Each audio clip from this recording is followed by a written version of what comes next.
안녕하세요. 저는 30대 초반 혼자 살고 있는 여성입니다. 제가 얼마 전에 정말 소름 끼치는 일을 겪게 되었습니다.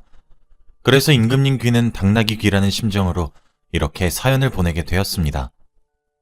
제가 보낸 이야기를 듣고 다른 사람들도 저와 같은 상황을 겪지 않으시길 바라는 마음도 있고 경각심을 항상 가지고 계셨으면 좋겠습니다. 제게는 3년 정도 만난 남자친구가 있었습니다. 지금은 헤어졌으나 편의상 남자친구로 쓰겠습니다. 저희는 둘 다 공통적으로 알고 있는 지인의 생일 축하를 하는 파티에 갔다가 서로 알게 되었고 남자친구가 먼저 제게 호감을 표현하며 다가왔어요.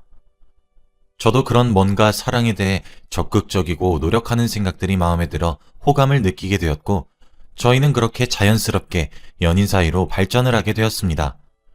실제로 저희들은 사이가 무척이나 좋았습니다.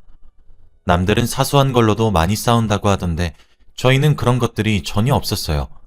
둘 다 입맛도 비슷한 게 한식이나 구수한 것들을 좋아하고 느끼한 것을 싫어했으며 취미도 활동적인 걸로 함께 나눌 수 있었거든요.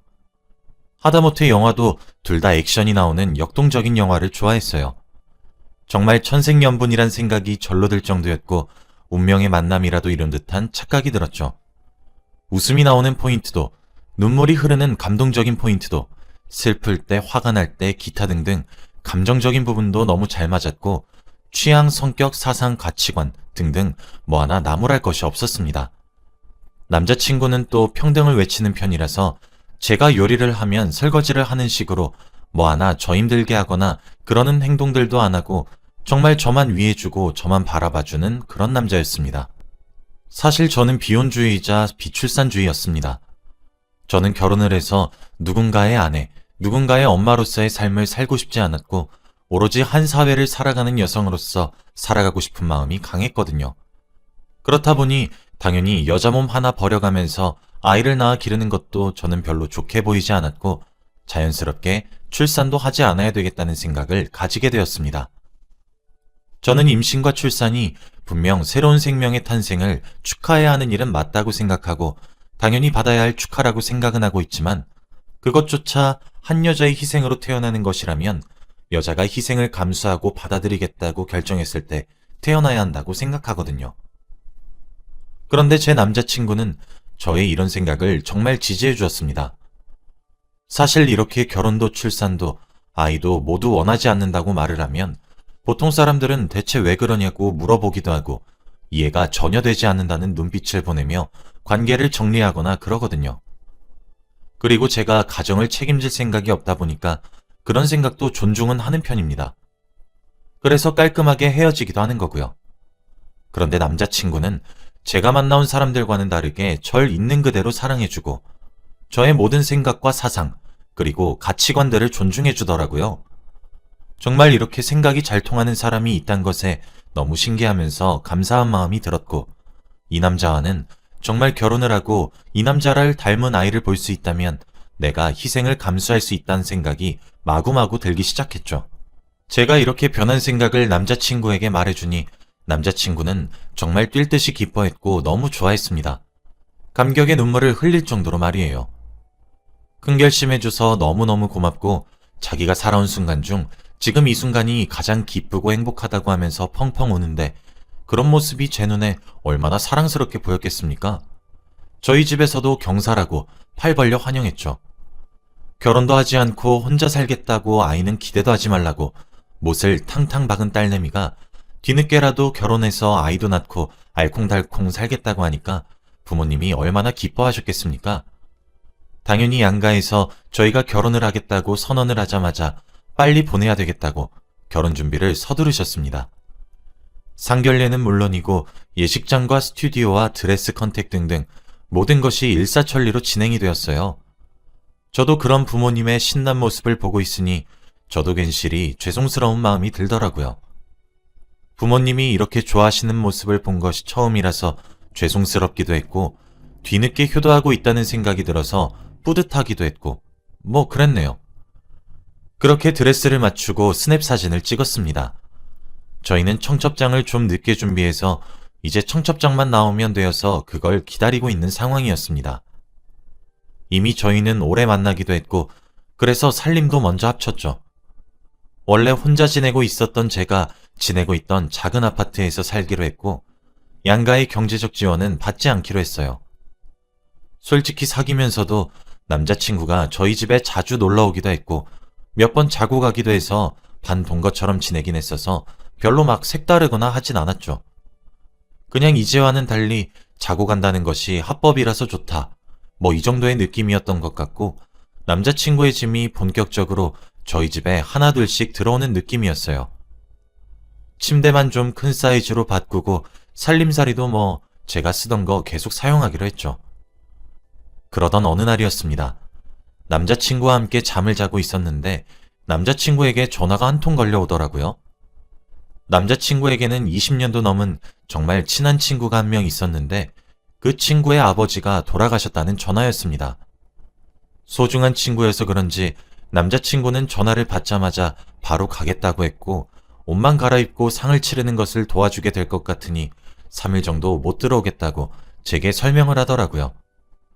그런데 저도 3년이란 시간 동안 남자친구를 만나오면서 그 친한 친구분의 얼굴을 보지 못했던 것도 아니고 종종 남자친구가 친구분을 설명할 때 형제 같은 친구라고 몇 번씩이나 언급했었어가지고 저도 쿨하게 보냈습니다.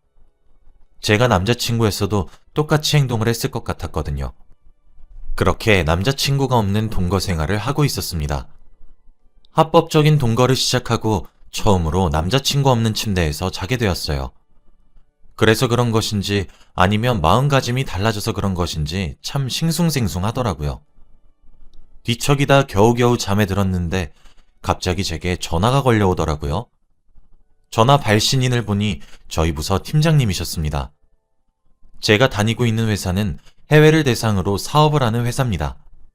그래서 시차 같은 것들에 의해 종종 자고 있는 새벽에 전화가 오기도 하거든요. 상대 클라이언트 시차에 저희가 맞추고 있어서요. 보통 그렇게 자고 있을 때 연락이 오는 일은 드물어요. 그래서 그런지 만약 그런 연락이 오면 보통 일이 아니란 소리입니다. 당연히 C컵한 채로 일어나서 전화를 받았고 아니나 다를까 제가 보낸 파일에 오류가 생겨 새롭게 보내드려야 되더군요.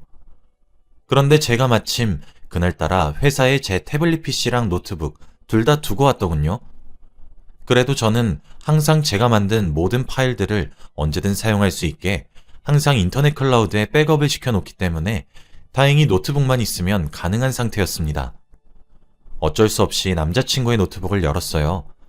그렇게 급하게 일을 처리하고 난 뒤 노트북을 덮으려고 하는 바로 그 순간이었어요. 어차피 심장이 떨어진 것은 아닐까 싶을 정도로 무척이나 놀랐기 때문에 잠도 달아난 상태였거든요. 그래서 이왕 남자친구도 없겠다, 노트북에 이상한 거라도 있나 싶어서 반장난식의 마음으로 노트북 여기저기를 눌러봤습니다. 그런데 저도 컴퓨터를 다루는 것에 좀 능숙한 사람이거든요. 어쩌다 바탕화면을 크게 드래그를 하게 되었는데 한 폴더를 투명하게 만들어 놨더라고요. 그런데 투명하게 만들어도 폴더 자체는 살아있기 때문에 드래그를 하게 되면 보이거든요. 당연히 순간적으로 호기심이 생겼고 그 폴더를 열어보게 되는 것은 당연했습니다. 그런데 그 폴더 속에는 정말 상상치도 못한 것들이 들어있었고 폴더 속에 저장되어 있는 파일들의 정체를 안 순간 저는 정말 차라리 기절을 하고 싶었습니다. 연도별로 날짜별로 저장되어 있는 엄청난 양의 사진과 동영상이 있었거든요. 그런데 제가 충격을 받았던 이유는 그 모든 사진들과 동영상들의 주인공이 바로 저 한 사람이었기 때문입니다. 처음엔 눈을 의심했습니다. 두 눈으로 보면서도 믿기지가 않았거든요. 그런데 제가 충격을 받은 것은 또 하나의 이유가 더 있었습니다.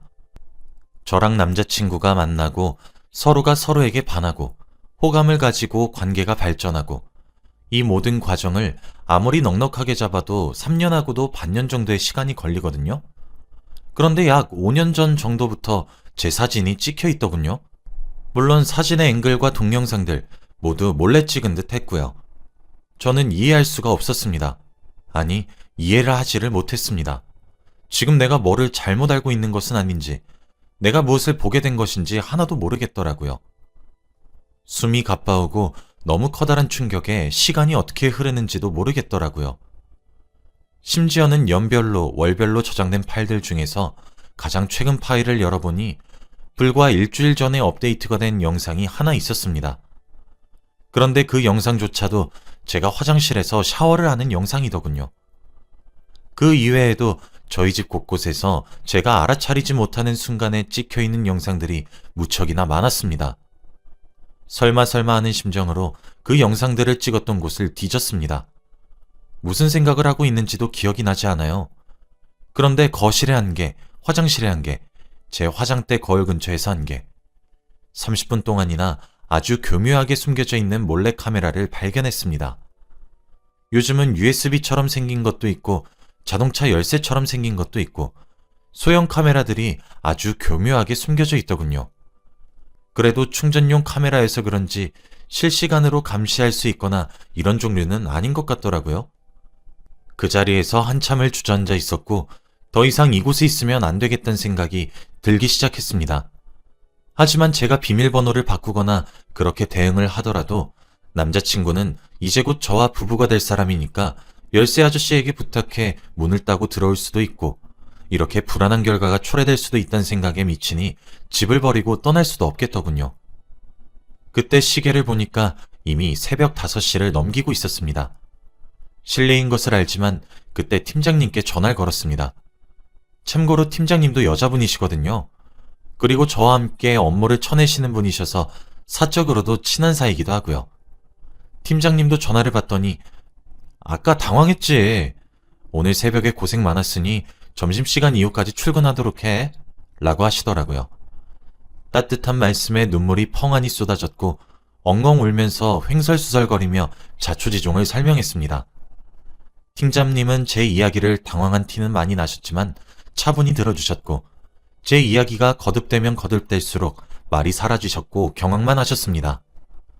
저는 지금 가족들에게 알릴 것이고 경찰에도 신고할 것인데 그렇게 해결을 하고 사건을 접수하고 그러기 위해선 3일 정도만 다급하게 휴가를 신청해야 할 것 같은데 허락해달라고 회사에 말 좀 잘해달라고 울면서 부탁을 드렸고 팀장님은 개인적인 사유로 휴가 처리를 해놓을 테니 회사 걱정하지 말고 정신도 놓지 말고 정신 똑바로 차리고 일처리를 하라고 신신당부를 하셨습니다.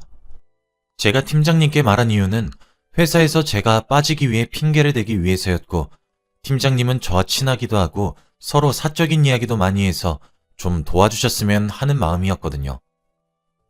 그렇게 회사를 어떻게든 해결했습니다. 그때 시간을 보니까 새벽 6시 반이더군요. 저는 남동생에게 전화를 걸었어요. 남동생은 누나 하면 껌뻑 죽습니다. 저와 나이 차이는 별로 나지 않는데 제가 워낙 어렸던 시절부터 우쭈쭈 해주고 업어 키우다시피 했었거든요.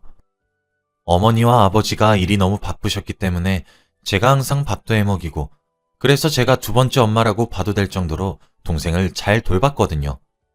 그래서 그런지 동생도 저를 너무 잘 따르고 누나 말 한마디면 끔뻑 죽는 신용도 할 정도로 우리 남매 사이는 우애가 아주 좋습니다. 그런데 아침 대바람부터 결혼 앞둔 누나가 엉엉 울면서 대성통곡을 하면서 전화를 자신한테 거니 제 동생도 얼마나 놀랐겠습니까? 당장 제가 지내고 있는 곳으로 온다고 했고 동생을 기다렸어요. 차마 부모님께는 수치스러워서 알리질 못하겠더군요. 동생은 그날 아침 다급하게 회사에 월차를 내고 저희 집에 아침 대바람부터 들이닥쳤습니다. 일단 제가 엉엉 울고 있으니 저를 우선적으로 달랬어요. 그래도 든든한 동생과 함께 있으니 저도 심신이 좀 안정적으로 변하기 시작하더군요. 그렇게 동생에게 남자친구의 노트북을 보게 된 이야기, 그리고 그 안에 무엇이 있었는지에 대한 이야기 등을 했습니다. 동생도 경악에 찬 눈길로 제가 찍힌 영상과 사진을 일일이 보진 않았지만 대충 어느 정도의 수위인진 작은 사이즈로 봤고 그 후 경악을 하더라고요. 동생은 저에게 누나, 정신 똑바로 차려야 돼. 누나가 지금 제일 정신 차려야 돼. 내가 옆에 있잖아. 그러니까 괜찮아. 다 괜찮아질 거야. 그러니 누나, 정신 똑바로 차려. 알았지? 경찰에 신고하자. 엄마한테도 알리고. 누난 수치스럽겠지만 누나, 이거 부모님도 아셔야 해. 응? 내가 옆에 있잖아. 걱정하지 마. 누난 아무 잘못도 없어. 내가 다 알고 있어. 내가 누나 다 알아주잖아. 응? 하면서 절 설득했어요. 그렇게 아침 9시경에 부모님께 동생이 전화를 걸었고 차분하게 모든 이야기를 했습니다. 제가 할 순 없었어요. 전 그때도 패닉에 빠져 있었거든요. 오전 10시가 되자 저와 남자친구가 동거를 하고 있었던 집에 저희 네 식구가 모이게 되었고 엄마는 현관이 열리자마자 신발도 제대로 벗지 못하고 뛰어들어와 저를 끌어안고 울기 바빴고 무뚝뚝하다고만 생각했던 아빠도 노발대발 화를 내기 시작하더군요. 동생은 부모님께도 진정하고 차갑게 식혀야 한다고 진정시킨 뒤 경찰에 신고를 했습니다. 저희는 최대한 빠르게 모든 증거를 찾아가서 증거로 채택되어 그것이 문서로 남길 원했습니다. 남자친구는 친구 아버님의 3일장으로 도와주고 있으니 내일 또는 모레에나 집으로 돌아올 테니 제게 남은 시간이 얼마 없었던 거였죠. 경찰에 신고하니 20분도 채 되지 않아 저희 집으로 경찰관이 도착했고 자초지종을 들은 이후 지원을 요청했어요. 그렇게 지원받으신 분들이 저희 집을 수색하기 시작했죠. 어차피 아직 혼인신고를 한 것도 아니었고 집도 제 명의였으니까요.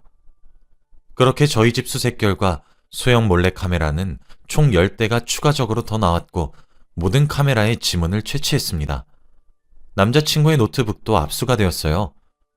그렇게 경찰서에 찾아가 사건의 주소도 다 쓰고 난 뒤 저희 부모님은 제 예비 시댁이 될 뻔한 곳을 찾아갔습니다. 그리고 찾아가자마자 아빠는 시댁에서 깽판을 치셨고 욕 한 번 하지 않았던 엄마도 쌍욕을 하기 시작했어요. 동생도 합세하고 싶어하는 눈치였는데 제가 너무 불안한 상태라 그런지 제 곁을 지키더군요. 영문도 모른 채로 어리둥절하면서 당황하는 그 집 부모들은 왜 이러는 거냐며 소리를 빽 질렀고 저희 아빠는 자초지종을 거의 고함을 지르듯 이야기를 하기 시작했어요. 당연히 그 집에서도 충격을 받았고 어머님은 주저앉으셨고 아버님은 남자친구에게 전화를 걸더군요. 상황이 상황인지라 남자친구는 아버지의 설명도 채 듣지 못하고 바로 이쪽으로 오겠다고 한 뒤 찾아오더군요. 지금 생각해보니 아마 몰래카메라라는 단어 하나만 듣고 난 뒤 모든 상황을 예상했던 것 같습니다. 그러나 저는 더 이상 남자친구를 보고 싶지 않았고 자리를 뜨고 싶었고 제 의견을 존중해 저희 가족들은 저를 데리고 자리를 피했습니다. 동생은 그 집을 떠나기 전 이렇게 깽판 친 것들 다 청구하라고 말했어요. 우리도 더 이상 좌시하지 않을 거라고 스토커 집부터 몰래 촬영 영상들까지 모든 것들 이미 경찰에 신고했고 증거로 채택될 것이니까 이걸로 소송 걸 거니까 콩밥 먹을 준비나 하고 있으라고 소리를 지르더군요. 그렇게 며칠이 지났는지 모르겠습니다. 저는 너무 정신적 충격이 큰 탓에 결국 팀장님께 더 이상 회사를 다니지 못하겠다고 얘기를 드렸고 팀장님께선 저를 말리시며 장기 휴가를 대신 주셨습니다. 무급 휴가로요. 제가 경찰 측에서 더 이상 가해자와 엮이고 싶지 않다고 전달하니 남자친구와의 연락수단은 전부 끊겼지만 사건의 진행 상황은 알게 되었어요. 저희 가족이 정말 두 손 두 발 다 걷어붙이고 나셨거든요. 남자친구는 5년 전 어느 날 저를 길에서 스치다 만났고 그때 한눈에 반하게 되었고 스토킹을 시작했다고 하더군요. 그리고 생일 파티를 했던 지인도 저와 만나기 위해 계획적으로 접근을 했던 거였고 저에게 대시하고 연인관계로 발전한 이후에도 음침하게 저의 일거수일투족을 감시하고 있었던 거였습니다. 결국 결혼은 당연히 취소되었고 모든 피해 보상을 남자친구에게 청구하는 것은 당연했고 형사와 민사 두 방법으로 소송을 걸었고 남자친구는 결국 징역을 살게 되었습니다.